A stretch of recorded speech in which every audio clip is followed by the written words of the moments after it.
bienvenidos a la entrevista en línea de FUSADES. En esta ocasión conversaremos sobre las consecuencias jurídicas de la sentencia de inconstitucionalidad que modifica el régimen de concesiones. Para abordar este tema tenemos a la especialista del Departamento de Estudios Legales, la licenciada Marjorie Chor, coordinadora del área comercial e internacional. Buenas tardes. ¿Qué tal, Carlos? ¿Cómo está? Mucho gusto. Igualmente, muy bien. En primer lugar, cuéntenos, licenciada, ¿qué es una concesión? Eso es bien importante. Antes de empezar a ver todo el contexto de la sentencia, pues es importante que quienes nos están viendo el día de ahora sepan que es una concesión. Y realmente, dicho en palabras muy sencillas, una concesión es un contrato que firma la administración pública con un particular, básicamente para construir una infraestructura o, por ejemplo, también para la prestación de un servicio. Entonces, ¿qué pasa aquí? Se hace este contrato, se ponen ciertas condiciones que el particular debe de cumplir, y aquí es importante delimitar que la concesión no es ni una privatización ni tampoco es una venta. El Estado siempre se queda con la titularidad de los bienes. Y algo muy importante es que el Estado en un contrato de concesión también es el que debe de velar porque ese servicio y porque esa construcción de la obra se haga bajo las condiciones que fueron estipuladas en el contrato. Muy bien. Ahora, ¿cuáles son las normas que fundamentan las concesiones en nuestro país? Realmente es importante ver que El Salvador tiene un fundamento constitucional para el tema de las concesiones. Son varios los artículos que hablan sobre las concesiones y son de diferentes tipos, pero también tenemos marcos legales como una ley general de electricidad, por ejemplo, que también regula el tema de las concesiones. Tal vez empezando, contarle, Carlos, que las concesiones tienen una naturaleza administrativa y se podrán preguntar qué es esto de la naturaleza administrativa, y es que una concesión básicamente está en manos del órgano ejecutivo. Digamos que ellos tienen la facultad a nivel constitucional de otorgar estas concesiones. Pero nuestra Constitución en el artículo 120 claramente define cuáles son aquellas concesiones que van a ser la excepción y que van a tener que ir a la Asamblea Legislativa para que sean otorgadas por la Asamblea y no por el órgano ejecutivo. ¿Y cuáles serían estas concesiones? Sí, si me permite les leo para que nos quede a todos claros que estas concesiones que serían la excepción son básicamente aquellas para explotar muelles, ferrocarriles, canales u otras obras materiales de uso público. Entonces, el constituyente, es decir, cuando se hizo la Constitución, se dejó claro que la regla general es que sea el órgano ejecutivo quien dé estas concesiones, y la excepción es para aquellas obras materiales de uso público, ¿verdad? Que estas son las que tendrán que ser autorizadas por la Asamblea Legislativa. Ya, entiendo que esas disposiciones no son recientes. No, definitivamente no. Esto data de alrededor de 1939 que tenemos este tipo de disposiciones, y bueno, ahora la redacción como está en la Constitución no habla de un plazo, pero en aquel entonces se hablaba de que las concesiones tendrían que ser con plazos no mayores a 50 años y tenían otras disposiciones que con el pasar del tiempo se han ido modificando. Ahora, esto que está regulado en la Constitución, pues desde 1983 ya quedó tal cual se los acabo de leer, y básicamente pues dice, ¿verdad?, que la Asamblea será excepcionalmente la encargada de otorgar este tipo de contratos de concesión. Ok, entonces a partir del contenido de estas disposiciones de la Constitución, ¿de qué se trata esta sentencia que modifica el régimen de concesiones? La sentencia 28-2008. ¿Cuál es el contenido? Sí, antes de entrar propiamente al contenido de la sentencia, tal vez le cuento que aquí es importante ver que el régimen de concesiones, como le decía, no solo está a nivel constitucional, sino que también hay leyes que desarrollan cómo se van a dar estas concesiones. Propiamente en el tema que nos toca ahora, pues es la Ley General de Electricidad, que data de 1996, cuando se crea este nuevo marco jurídico para todas las concesiones de electricidad, y se crea la CIGET, que era la superintendencia que iba a velar porque estas concesiones se dieran de la mejor manera. Entonces, esta ley lo que hace es que establece que será la CIGET quien otorgará las concesiones para aquellas que van a generar energía eléctrica a partir de dos fuentes. Una, a partir de la hidroeléctrica y también a partir de la geotermia. Entonces, básicamente, esta es como la ley, que es el fundamento que se analiza en la sentencia que pues ahora vamos a analizar. Ah, muy bien. Entonces nos referimos a temas de energía, de generación de energía eléctrica. Así es. Entonces, ¿qué es lo que modifica esta sentencia? ¿En qué cambia el régimen antes de la sentencia al régimen actual? Perfecto. La Ley General de Electricidad en su artículo 5 y también algunas disposiciones del artículo 12 específicamente decían que sería CIGET la que iba a otorgar este tipo de concesiones. Con la sentencia se declara inconstitucional que sea la CIGET la que otorgue las concesiones y dice la sentencia, tiene que ser la Asamblea Legislativa la que otorgue las concesiones. Entonces, ¿cuál fue el cambio fundamental? El cambio fundamental es que luego de haber sido la CIGET, hoy da la facultad a la Asamblea para que sea esta la que otorgue concesiones para generar energía eléctrica a partir de hidráulica y geotermia.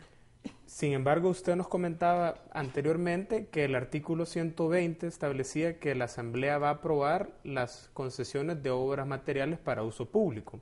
¿En qué se fundamenta el cambio que realiza la Sala de lo Constitucional? Esa es una pregunta bien interesante porque nosotros desde FUSADES, y aprovecho aquí pues comentarles que nosotros hicimos un boletín que pueden encontrar en nuestra página web que se llama Consecuencias Jurídicas de la Sentencia, y aquí claramente lo que decimos es que se está modificando el régimen de concesiones. Usted me pregunta, ¿cuál es el fundamento legal?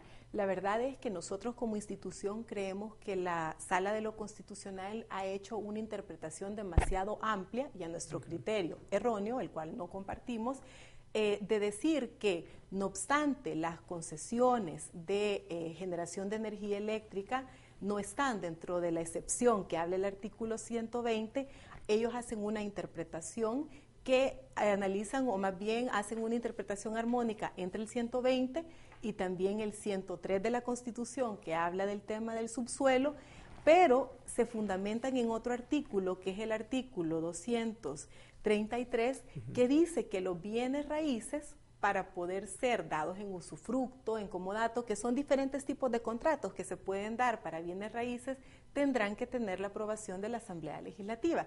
Entonces, ¿qué es lo que pasa? Están haciendo un análisis, digamos, más general del artículo 120, pero están confundiendo diferentes tipos de figuras que no necesariamente son concesiones. Por ejemplo, el usufructo o el comodato, ¿verdad? Son otro tipo de contratos.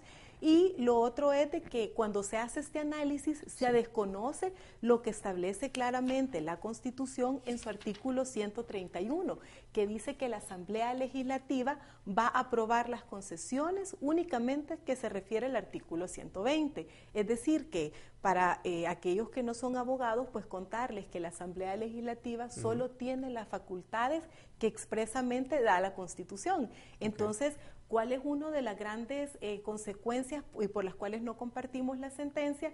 Es que se le está dando a la Asamblea Legislativa una atribución que por Constitución no tiene.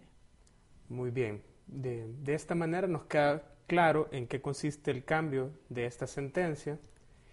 Y ahora, ¿cómo afecta este cambio de reglas la generación de energía en base a recursos hidroeléctricos y geotérmicos? ¿Qué va a pasar con los contratos vigentes? Sí, creo que esa es una pregunta bien importante, Carlos, y tal vez solo me voy a regresar al punto anterior porque siento que me faltaron ciertos elementos de la sentencia que sería bueno que las personas que nos están escuchando hoy tengan en mente también a la hora de leer la sentencia. Adelante. La sentencia tiene 3 aspectos que desarrolla. Primero es que declaró inconstitucional que fuera la CIGET la que diera la concesión, pero por otra parte también declaró inconstitucionales 2 otros elementos importantes de toda concesión. Uno es el tiempo que se otorga la concesión. Tal cual estaba la Ley de Electricidad, General de Electricidad, las concesiones podían ser permanentes. Entonces viene la sentencia y dice, no deberían de ser permanentes, por lo cual todos los contratos que sean firmados tienen que tener un plazo. Y en ese aspecto particular, pues decir que como FUSADES consideramos que sí es acertado eso, porque la misma sentencia habla de que si un contrato de concesión es para siempre, ¿verdad?, se puede anular todo este espíritu que debe de tener las compras, los contratos de concesión, que tiene que ver con el tema de competencia, o sea que se está viendo como un monopolio de hecho, digamos, algo que está cerrando las puertas para que exista un mayor control en el tema del servicio y no permite que otros competidores entren. Y el otro punto es que también habla sobre la posibilidad de que una concesión se pueda transferir a otro concesionario y dice la sentencia que se podrá hacer siempre y cuando pase por la Asamblea Legislativa. Entonces esos son como los tres grandes puntos sobre los cuales versa la sentencia. Ahora me regreso a la pregunta que me hacía. Antes de que la conteste, tenemos una pregunta de Felipe Ramos en el live stream, quien está interesado en conocer cómo afectan a los usuarios de energía eléctrica, es decir, a todos los ciudadanos, estas sentencias. Sí, la verdad, Felipe, gracias por su participación. Esta es una pregunta interesante porque muchas veces nosotros como ciudadanos creemos que este tipo de sentencias tienen que ser solo analizadas como a nivel de la comunidad jurídica, pero realmente esta sentencia tiene efectos y sus efectos, digamos, más directos son los prácticos. Solo contarle, Felipe, que en El Salvador más del 55% de la generación de energía viene a partir de geotermia y de generación a partir también de hidroeléctricas. Entonces, ¿qué pasará? Ahora, con esta sentencia, se está cambiando el régimen nacional de concesiones. Entonces, se ha creado lo que a nivel jurídico decimos que es un limbo jurídico, es decir, estamos en un impasse porque ahorita todos los contratos que ya se dieron para las concesiones de energía actualmente tendrán que mandarse de la CIGED, que entiendo que ya se hizo, a la Asamblea Legislativa, y tendrá la Asamblea Legislativa que revisar las condiciones, poner plazos, es decir, realmente esto es algo que debe de atenderse a la brevedad del caso, porque no es desconocimiento de todos que El Salvador tiene un reto importante en la generación de energía. Entonces, hay ciertos estudios de ingenieros, conocedores de la materia, que dicen de que de no diversificarse todo el tema de la matriz energética, podremos llegar a cierto año, creo que si no mal recuerdo, en el 2017, donde ya no existirá el abastecimiento que se necesita en materia de energía. Entonces, ¿qué pasa con este tipo de sentencias? Primero, viene de alguna manera a afectar el clima de inversión porque pone, digamos, en un momento así como no muy claro para los que ya tienen sus concesiones otorgadas, y también puede ser un desincentivo para potenciales inversionistas que vengan. Entonces, al final, sí tiene efectos prácticos, y el efecto más práctico puede ser un posible desabastecimiento porque como país enviamos las señales que no son claras, ni de un clima de inversión donde prive la seguridad jurídica para el tema de las concesiones de energía eléctrica. Ya, bueno, esperamos con esta respuesta haberle contestado la inquietud a Felipe, y siempre en seguimiento a las consecuencias prácticas y que nos hace ver que pueden ser bien graves, es decir, que a partir del 2017 podríamos sufrir apagones y cuestiones que afecten la calidad de vida de los salvadoreños. ¿Qué va a pasar con las concesiones vigentes? Nos ha dicho que las concesiones las tiene que otorgar la Asamblea Legislativa y que también tienen que tener un plazo. ¿Cómo se debe hacer esto? ¿Cuándo se debe hacer esto? ¿Qué propone? Sí, la verdad es que cuando ya es la respuesta. Nosotros como FUSADES hemos estado viendo que nosotros podemos dividir esta situación preocupante, en dos momentos. La primera sería para, como usted bien decía, las concesiones que ya están otorgadas. Tenemos ahorita una realidad donde se han derogado dos artículos que son parte del corazón de la Ley General de Electricidad. Entonces, ¿qué hay que hacer? Primero es modificar esos artículos para saber qué va a pasar, y eso es ahí donde uno tiene que pensar en una CIGED. También, ¿por qué no invitar a esta discusión al Consejo Nacional de Energía, verdad? Y trabajar de la mano con la comisión ad hoc que se ha creado en la Asamblea Legislativa, porque es importante que el conocimiento técnico que tiene la CIGED se traslade a este grupo ad hoc en la Asamblea para poder salir de ese impasse. Entonces, con los contratos que ya están otorgados, lo que se deberá hacer primero es sacarlo de una discusión política, enmarcarse en una discusión sumamente técnica, y por eso es que debe de estar la CIGED presente, en el cual se establezcan criterios, por ejemplo, en el tema del plazo que usted me preguntaba, Carlos, donde se evalúe el retorno de los inversionistas, de verdad, a partir de cuando se inició la concesión. Entonces no pueden ser plazos antojadizos, sino que tiene que ser un estudio técnico, serio, ¿verdad?, que al final pues sea ganar, tanto para el Estado como para el inversionista que tomó la decisión de confiar en el país y meterse en esta alianza público-privado de los contratos de concesión. Y para el tema de todas las futuras concesiones, nosotros como FUSADE venimos diciendo que una oportunidad importante es esta para analizar el régimen de concesiones que queremos. ¿Qué queremos como país?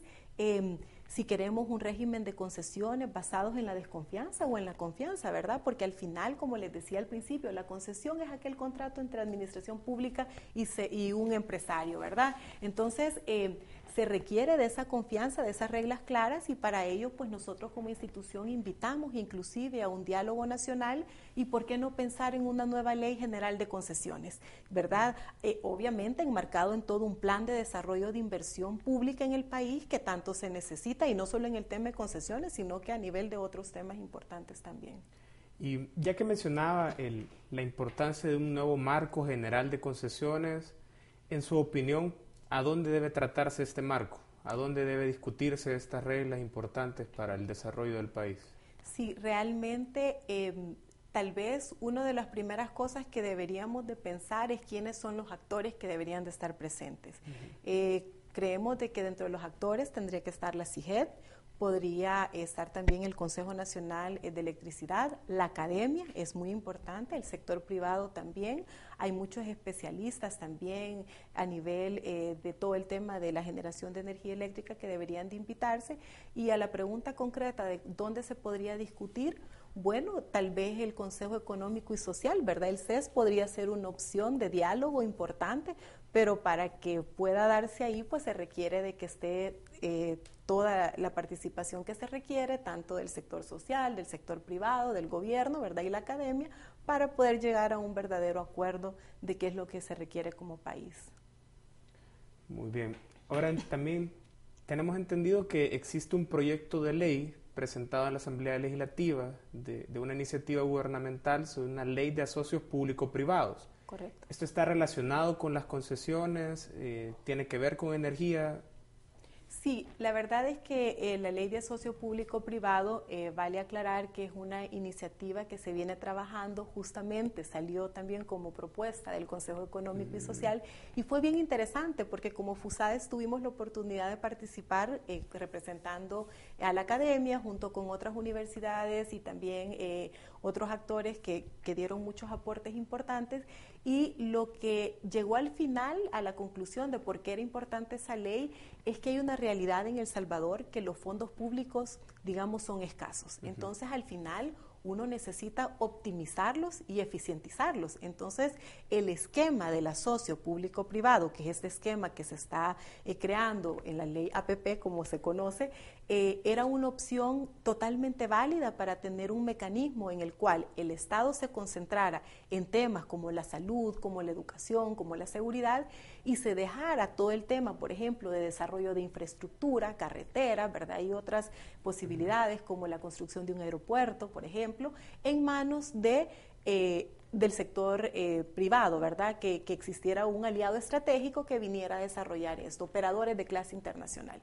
Entonces, ese es el esquema. La ley de asocio público-privado es justamente esta misma lógica de una concesión en el cual el gobierno y un particular se ponen de acuerdo y toman la decisión de hacer un contrato que se llama APP y llevar a cabo pues la construcción de esa infraestructura. ¿Cómo se relaciona de alguna manera? Bueno, la primera relación es que es esta que le digo, es un contrato entre público y privado, y lo otro también importante es decir que cuando se estaba analizando este anteproyecto se vio la necesidad de crear condiciones de confianza. Entonces, una de las cosas que se decía era que la Constitución mandaba ciertos casos que tenían que ir a la Asamblea. Sí. Entonces, la duda que decía era, ¿y cómo garantizar que estos contratos no se politicen? Entonces, claro, era un temor válido muchas veces para un inversionista extranjero. Entonces, se tomó un esquema en el cual se decía, ok, todas las compras tienen que estar, o todos los contratos del Estado tienen que tener principios fundamentales: competencia, transparencia, eficiencia, ¿verdad? Al final, el esquema de APP es un esquema que lo que busca es mejorar la calidad del servicio para el ciudadano. O sea, al final no es que gane el Estado o gane el privado. Lo que se busca es que el servicio que se preste, por ejemplo, al ciudadano de a pie, sea el mejor. Entonces se hace un contrato y quien asume el riesgo es el que tenga las mejores capacidades para asumirlo y prestarle mejor calidad de servicio o construir la mejor obra. Entonces se hace una lluvia de ideas con todos los participantes de aquí en el Consejo Económico y Social, y se ideó un esquema en el cual se permitiera que los contratos que se firmen, ya con las condiciones, ¿verdad?, entre administración pública y privado, vaya a la Asamblea para que la Asamblea simplemente conozca y apruebe si está o no el contrato de acuerdo pues a lo que establece la Constitución.